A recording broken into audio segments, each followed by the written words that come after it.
मोहम्मद सिराज अगर विकेट ले भी रहे हैं वो बिल्कुल एंड में आके ले रहे हैं। अपने किसको पवेलियन वापस भेजा? आपने पैट कमिंस को आके पवेलियन वापस भेजा। उसके अलावा जिस तरीके से आपने स्टार्टिंग में बॉलिंग की, और सवाल सबसे बड़ा यही है, अगर आप परफॉर्म नहीं कर पा रहे हो तो आप स्क्वाड में क्यों हैं? लंबे समय से आप कहीं ना कहीं इन सारे ऑप्शंस में फेरबदल करते रहते हैं। ताउस भाई खासकर जैसे हर्षित राणा को बैठा के आप आकाशदीप को ले आए।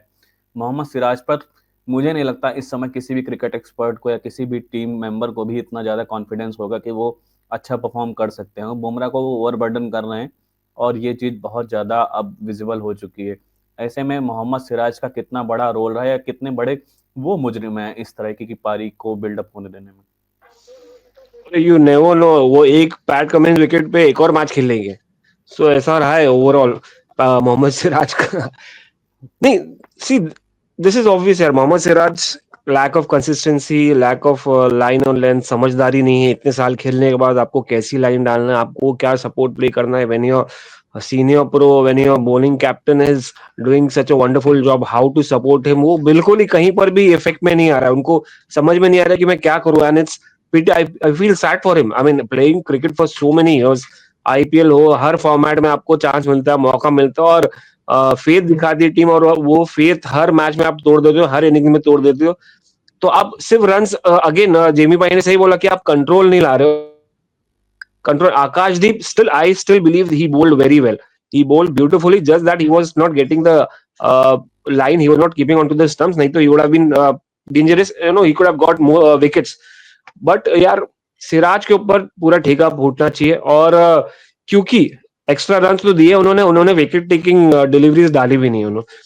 You can keep on giving excuses, ये वो शॉट गिर रहा है, बॉल बॉल ऑस्ट्रेलिया है, ऊपर से आ रहा है, पैड के ऊपर से आएगा, पैड पे लग रहा है, मगर you need that consistency. Wicket लेना है तो यू हैव टू बोल दैट लाइन। अब देखेंगे बुमराह जितनी मोस्ट विकेट्स उन्होंने डाला, अप पिच, पिच अप करके, लेंथ डिलीवरीज आगे खिला के, और जैसे हम बार बार कह रहे हैं कि आगे खिलाओ, मूवमेंट मिलेगा आपको, मूवमेंट के साथ साथ बॉल पे एक बार, पिच पे एक बार बॉल पिच होगी, बॉल निकलेगा तेजी से हमें, और बाउंस भी मिलेगा। तो अनकंफर्टेबल बाउंस मिलता है ऐसी विकेट्स पे।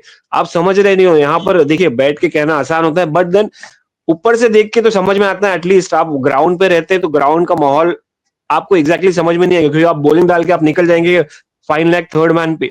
मगर यहाँ से आपको एटलीस्ट समझ में आता है कि यार लाइन कैसा है, वहां पे बॉलिंग कोच क्या कर रहे हैं, वहां पर गौतम गंभीर क्या कर रहे हैं, कुछ आइडियाज या आइडिएशन होता है, कुछ प्लानिंग होती है। प्लानिंग तो मुझे कुछ नहीं दिख रही है। ऐसा लोग आ रहे हैं कि रोबोट्स की तरह बॉलिंग डाल के जा रहे हैं, सिर्फ बुमराह के ऊपर सारी responsibility. And Bumrah by the way, he is enjoying every bit, every challenge, और वो सक्सेसफुल होते हैं। And that is kudos to him, congratulations to this guy. I mean selflessly bowling डालता है, उसको परवाह नहीं कि वो इंजर्ड हो जाएगा, ओवरवर्कड हो जाएगा, वर्कलोड मैनेजमेंट नहीं हो पा रहा बंदे का। तो मुझे लगता है कि इसके आखिर आखिर तक सीरीज के तब तक कि इसका मुझे लगता है शोल्डर पेन हो जाएगा, या तो नी में इंजरी हो जाएगी, और कुछ ना कुछ, खुदा ना खास्ता ये सब होना नहीं चाहिए।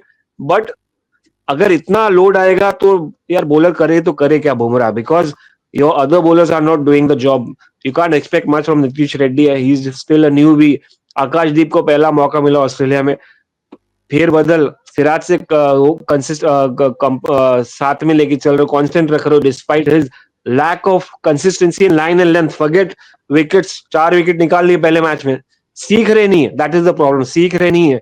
तो बाकी बॉलर सीख रहे नहीं। आकाशदीप को एक और चांस मिलेगा, मगर मुझे लगता है ये आखिरी मैच है ऑस्ट्रेलिया का सिराज में। और शायद अगर बाकी बॉलर्स इंप्रेस करने लगे तो टेस्ट करियर का भी आखिरी होगा शायद ये सीरीज इनका। जेमी भाई, ताउस भाई ने तो कह दिया कि ये आखिरी है। और उसके अलावा सिराज का एक इंसिडेंट कहीं ना कहीं इस मैच में बहुत एविडेंट रहा, जहां पर जब ट्रेविस हेड 58 रन पर बैटिंग कर रहे थे, खासकर 60वें ओवर में, वहां पर ट्रेविस हेड जिस तरीके से सिराज को अटैक कर रहे थे, वहां पर पीछे थर्ड थर्ड मैन पर फील्डर नहीं था और सिराज ने बाउंसर मार दी। और साइमन कैटे, जो कि पिछले मैच में भी बहुत क्रिटिसाइज कर रहे थे सिराज को, इस मैच में भी उन्होंने बिल्कुल कहा कि दिस इज डम क्रिकेट। और सिराज इस तरीके की चीजें बहुत बार करते रहे, तो ये किस तरीके का एक मैसेज जाता है? क्योंकि आप पहले से ही cricket team, Indian cricket team का कॉन्फिडेंस बहुत लो नजर आ रहा है इस पूरी सीरीज में। ऊपर से इस तरीके की गलतियां, खासकर उस बैट्समैन के सामने जिसके साथ आपका इतना बुरा रिकॉर्ड रहा है पिछले टेस्ट मैच में, आप लगातार उसको लेकर बू किए जा रहे हो। आपके साथ बहुत सारी चीजें गलत भी हुई, लेकिन आप उन चीजों को लेकर जब फैंस के सामने जाते हैं, आप कहीं ना कहीं, मेरे हिसाब से बहुत हार्श वर्ड्स हैं कि आप रोना रोने लगते हैं। लेकिन आपकी परफॉर्मेंस भी तो होनी चाहिए, और वो परफॉर्मेंस कहीं ना कहीं डिलीवर नहीं हो रही सिराज की तरफ से।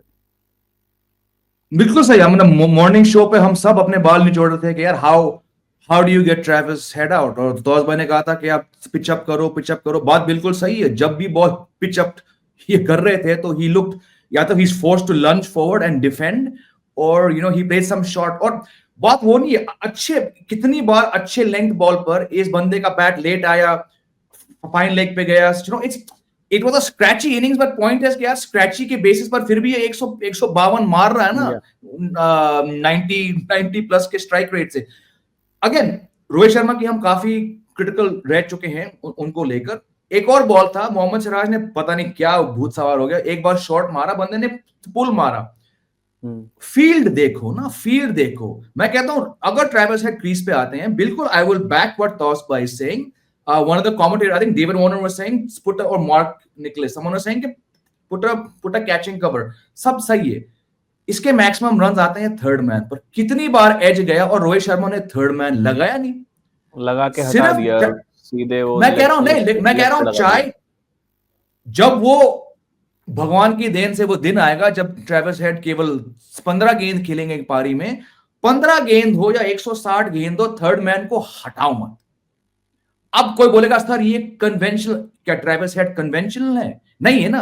अनकन्वेंशनल आदमी को रोकने के लिए उसका जो मेन शॉट है, कितने बार इस इनिंग्स में वो, इवन वो 86 पर्थ मैच हम जीत गए तो ज्यादा लोग ने बात नहीं किया, मैंने कहा था आप 200 मारो क्या फर्क, मैच गया। इवन दैट कब तक ये एज करते रहेगा? If you have to put 2 third man, 1 fly third man लगा लो, क्योंकि ड्राइव से बंदे के इतने रन नहीं आते हैं, राइट? ग्लांस से इतने रन नहीं आते हैं, रन आते हैं वो अनऑर्थोडॉक्स कट शॉट से, जहां पे वो लिटरली तीनों स्टंप्स दिखा के आपको लेग स्टंप के ऊपर से कट मारते हैं। काबिले तारीफ शॉट है ये, बहुत बहुत कम प्लेयर्स ये मार चुके हैं। बट द एजेस, चाहे स्लिप्स के हाथ के बीच या उनके ऊपर या घुटनों के बल पे, so many runs go to third man. Do I need to be telling Rohit Sharma just keep a third man there for as long as Rohit Travis Head is at the crease? मैं ये नहीं कह रहा हूं कि वहां पे कैच जाएगा, बट आप इनके 60 रन रोक लो वहां पे ना, उसको फ्रस्ट्रेट करो। छोटे डालोगे तो यार भाग्य के साथ बहुत है इस बंदे के पास, हो सके ऐसी बॉल भी काम करती है कि आप थर्ड मैन पे जब उनके रन रोक लोगे तो थोड़ा बंदा इरिटेट भी होता है, तो कहीं ना कहीं और भी गलतियां करेगा, वो टैक्टिक्स होती है। एग्जैक्टली अनिमेश, लेकिन जब भी थर्ड मैन दिखा, आप किचन गए, आप वॉशरूम गए, आप डोर खोलने गए, दूध लेने, सब्जी लेने, जो आया है वो डिलीवरी बॉय आता है, you look back, third man गायब। तो कब तक? मैं पर्सनली बहुत डिफेंस कर चुका हूं रोहित शर्मा को। Now I am saying the guy is clearly, I called him India's biggest problem yesterday as a batting, but he just seems bereft of ideas। हमें यहां बैठ के नोएडा में पता है, मुंबई में बैठ के पता है कि इस बंदे का मैक्सिमम रन उस एज से आता है। Put a third man and don't move the bloody fielder for 2 hours. You don't do it. I don't know यार, मैं तो परेशान हो गया। इतनी बार बॉल वहां गया और फील्डर है नहीं। एक होता है कि निमेश और व्यूअर्स, फील्डर भाग भाग के एन वक्त पे फ्रेम पे आता है, डाइव मारता है, पैर लगाता है, फील्डर फ्रेम में नहीं आ रहा है। That just shows how poor Rohit Sharma's captaincy has been.